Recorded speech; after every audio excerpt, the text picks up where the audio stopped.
Hello and welcome, ladies and gentlemen, to StarRupture. Today, gonna show you the refinery setup that I have, and you can duplicate this. You're gonna need about 3 of these refineries in general. And this, as usual, if you have followed my no loss or mathematically calculated bases, you can find the link in the description for all of them in the description. Yeah. And you can actually check out the other ones too. I'm making one of these buildings or factories for each of the materials you need until the end of the game to assembler level. But yeah, today we're going to talk about the refinery. In general, throughout the course of the game, you're going to need 3 of these refineries, which is fine, which is very fine. It's not that much work, but the thing about, the most important thing about this one is logistics, or railing. Because, as you guys can see, one of the rails is 24/7 carrying 480 sulfur. This is the maximum capacity I could actually, put in something. In a small factory. So this is very micromanaged and very well refined. I will show you the Excel sheet so you can see the numbers and order of the buildings as well. So, well, hope it's helpful, and let's get down to it. If you guys want to see, there's a video in the playlist that I show how I'm putting these in 2 floors. Basically, you have the furnaces and fabricators. You can do this for the smelters too. You put this in the center, 2 up, and you can put these on, and you can keep going on and on with this forever. As you can see, I have it there. Yeah, see, here I have it for the smelters. There I have it for the other furnaces and so on. There I have the basics material. There's a video for that too. That's the essentials material base, and that's gonna be the applicator materials. So yeah, in general, you have to make 2, let's say, floors. The other thing that is very important, you're gonna need calcium, wolfranium, and helium for the production of all the materials that you have throughout the space.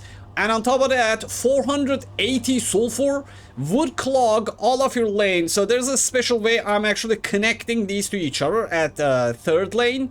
I'll show you. First, let me tell you like this. At the start, no matter where you're bringing your resources from, your calcite blocks and your wolfranium sheets are gonna combine at this point, at the start of the building. They will be feeding both the 1st lane, the 2nd lane, and the 3rd lane at the same time, and even they're gonna go to the 4th lane, but only the helium will go there. I'll show you how. The wolfranium only needs to be fed to the 3 first lanes, to both the 1st floor and the 2nd floor.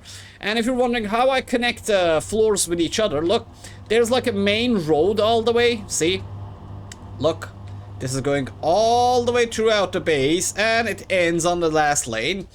And as it goes forward, there's a conjunction. It sends resource to the left, the resource to the left sends it to the top, and the top is fed as well. Then it moves forward, it is fed from the buildings from the 2nd and the 1st wave, and then it goes to the 2nd lane. From the 2nd lane, it again goes to the left, it feeds all of the machines in the 1st floor, and feeds all of the machines in the 2nd floor, then keeps going on to the 3rd lane. In the 3rd lane, from this conjunction, it sends resources to the 2nd floor. The 2nd floor also sends the resources back, and they all feed these monstrosities of powder. Yes, you're gonna produce so much powder that basically you need to actually refine and define, let's say, your railings into 2 sections. This is how you're going to connect them. There's no other way of connecting this because your rails are gonna get clogged. So see this, until the 3rd lane, you can just do 1 lane for all of the resources, but in the 3rd lane you need to, number 1, separate the helium that's coming to this base so it doesn't clog the back line, and you need to separate the sulfur so it doesn't clog the full buildings and so on. But after you bring the helium and the powder, that is a lot of powder is produced. 450 powder per minute is being produced here. So if this is not directly connected to these, it is going to clog any system because these rails have a maximum carry capacity of 480 on level 3, yeah. So it's pretty ouch, let's say. It is pretty ouch. So yeah, as you can see, like, look, they're just one step away from each other. Oh, that's beautiful. They're just one step away from each other. See, 1, 2, goes in, goes in. Again, 1, goes in, goes in. Then the same thing goes for the sulfur too. Look, the product of the last lane is being fed from 1 floor higher, 1 floor down, 1 floor higher, 1 floor down.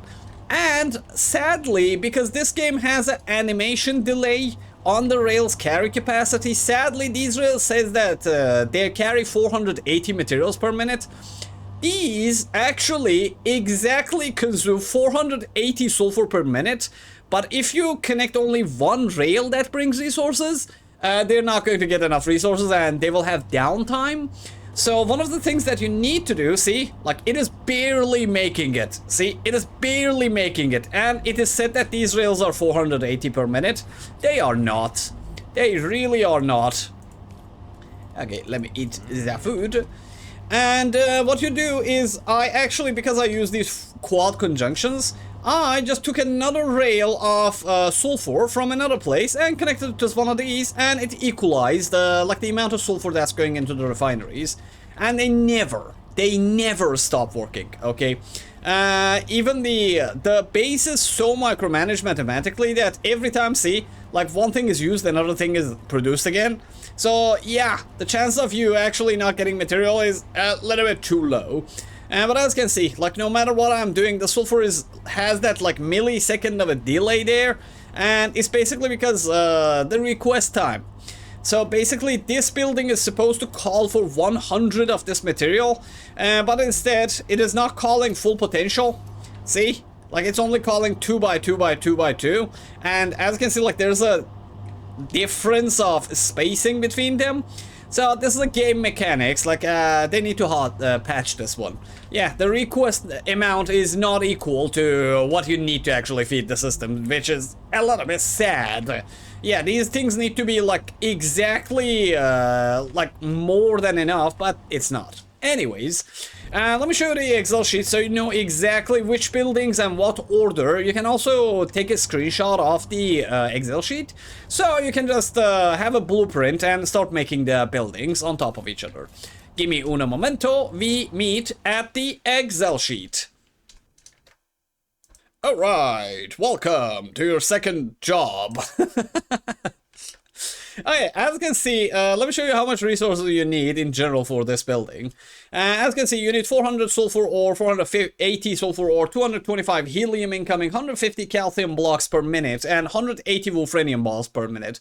All of these are per minute, by the way. Every single thing you see here is per minute.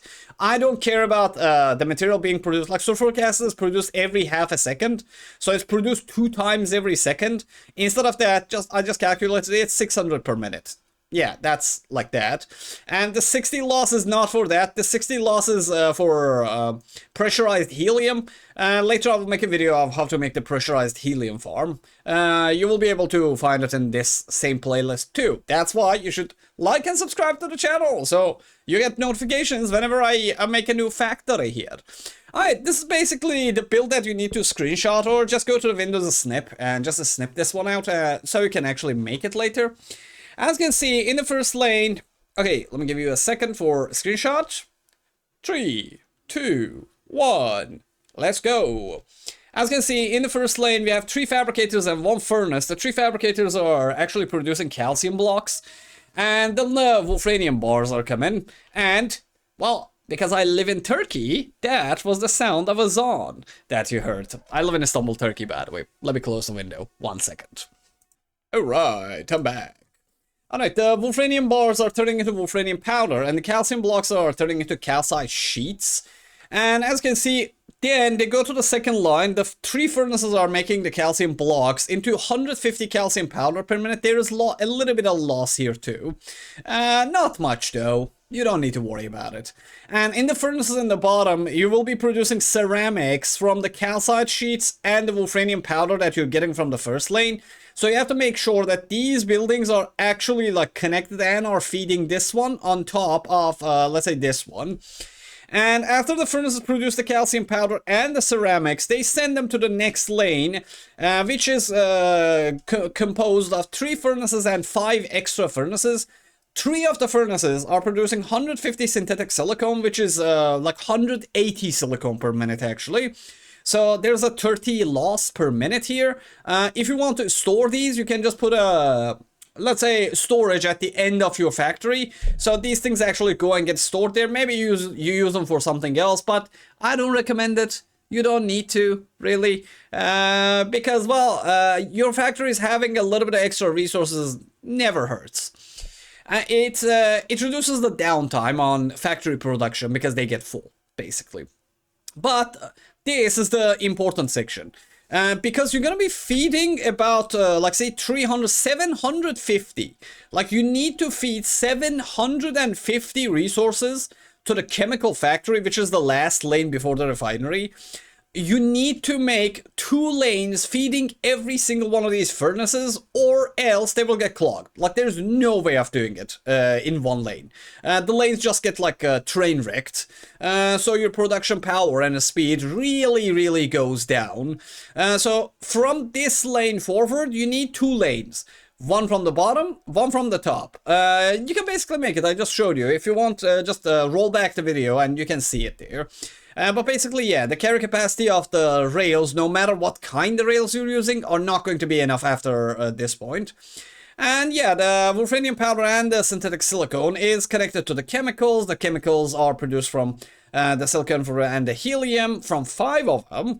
And those 5s are feeding chemicals to your refineries, which you have 3 of. And there's another lane that is outsourced from, as I said, input load from another lane or rail, let's say. And yeah, they're fed and they will just make your life easier, and you will produce about 300 sulfuric acid, 360 actually. But yeah, let's go. Yeah, in general, by the way, you produce 360 per minute. Okay, this factory is able to produce 360 per minute, but because you need only 300 of it, that's the way it is. Alright, let's go back there so I can finish that video. Alright.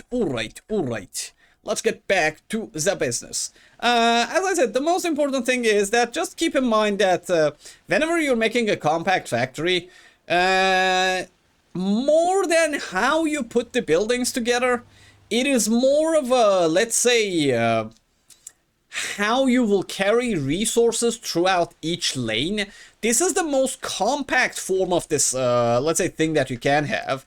And let me see, like for example, just by having a small look at this, that's 13, that's 16, that's 19, 20. Yeah, this is 23 buildings, by the way. And 23 buildings put together like this is a miracle. This is the most you can get out of it, by the way. Like, I do experimental things too. But basically, I make the most out of a space because, well, this game doesn't provide you good spacing for your buildings. So yeah, the whole idea of making these compact factories is in order to, like, make you able to make your full factory in the starter zone. Yeah, like, as you can see, like, this area, I'm not even using it yet. And here I'm gonna be producing my pressurized helium. There I'm producing all I need for the generator, and these will actually connect there as well. But yeah, see, like, these are 3 high efficiency factories. You can literally, like, get to level 10 just by having one of these factories like this size. And yeah, and let me tell you on this. There are some videos out there that show you 1 lane connecting all of the things into the same buildings, and they said that we are using the call system and so.